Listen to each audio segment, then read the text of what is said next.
మిర్చికి క్వింటాలకు 11,781 రూపాయలు ఇస్తాము, కొనుగోలు చేస్తాము అని చెప్పినారు క్వింటాలకు. ఆశ్చర్యం కలిగించే విషయం ఏంటంటే ₹1 ఇవ్వాల.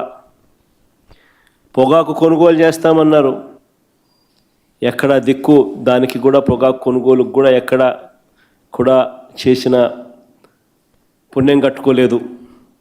మామిడికి ₹12 కొనుగోలు చేస్తామన్నారు కిలోకు, ఒక రైతుకు మంచి చేయలేదు. ఉల్లికి క్వింటాలకు 1200తో కొనుగోలు చేస్తామని చెప్పినారు, చేతులు ఎత్తేసారు. తర్వాత హెక్టారుకు 50,000 ఇస్తామన్నారు, అది ఇచ్చిన పుణ్యం కూడా వీళ్ళు కట్టుకోలేదు ఎప్పుడు. సో అన్ని రకాల కూడా ఈ క్రాప్ అన్నది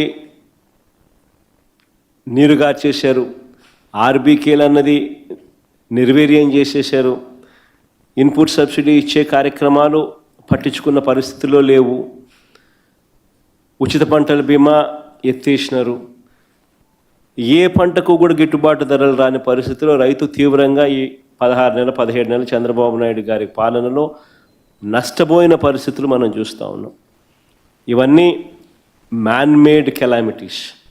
నిజంగా ఉచిత పంటల బీమా చూస్తే మన హయాంలో అప్పట్లో దాదాపుగా గమనించినట్టయితే మన హయాంలో 7,800 కోట్ల రూపాయలు ఉచిత పంటల బీమా కింద మనమే ప్రభుత్వం తరపునే మనమే రైతులు రూపాయి కట్టాల్సిన పని లేకుండా మనమే ప్రతి ఎకరాకు ఈ క్రాప్ చేసి 54,55,000 మంది రైతులకు తోడుగా నిలబడుతూ దాదాపుగా 7,802 కోట్ల రూపాయలు మనం ఖర్చు చేసి మనం రైతులకు ఇన్సూరెన్స్ సొమ్ము ఇప్పించగలిగాం.